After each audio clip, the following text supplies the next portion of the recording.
We did it. We did it. We did it. We did it. We did it. Morning, everybody. So, in case you didn't stay up like I did, more coffee. Um, to watch the women's game. It was amazing and intense. And for a split second there, I thought we were going to lose. But then they were awesome. And then they scored. And then we tied. And we went to overtime. And then we went to a shootout. And then we won! Anyway, so yeah, Canada was going for their fifth gold in a row. And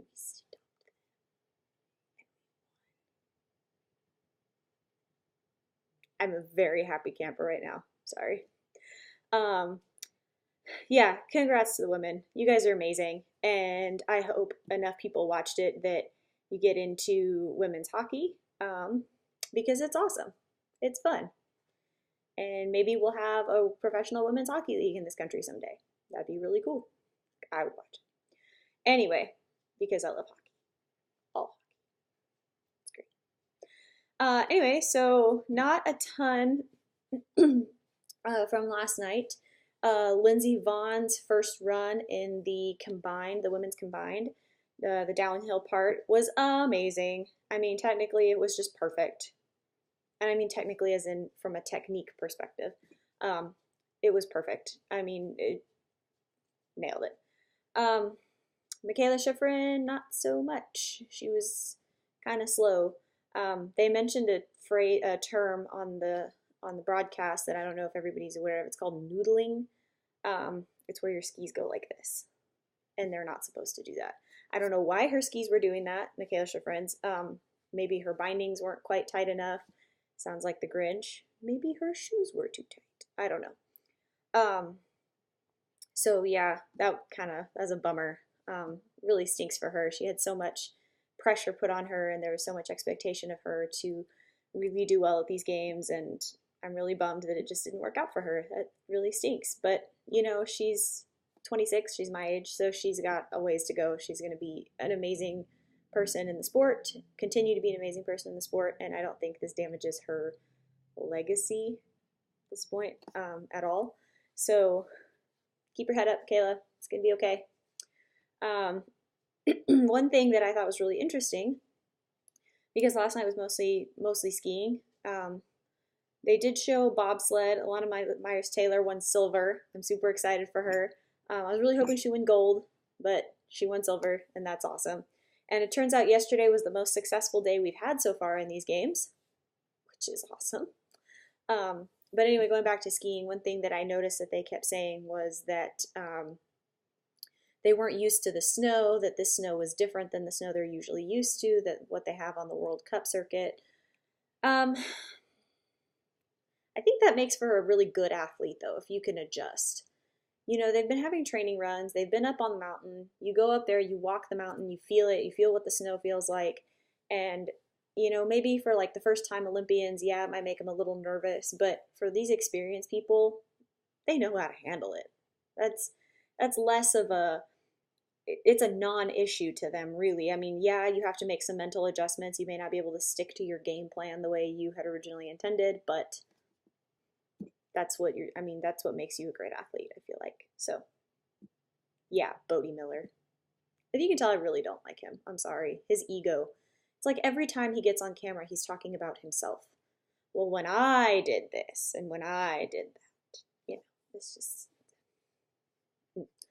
Anyway, so tonight I was mistaken. Sorry, guys.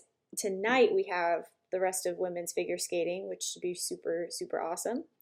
The Russians, man.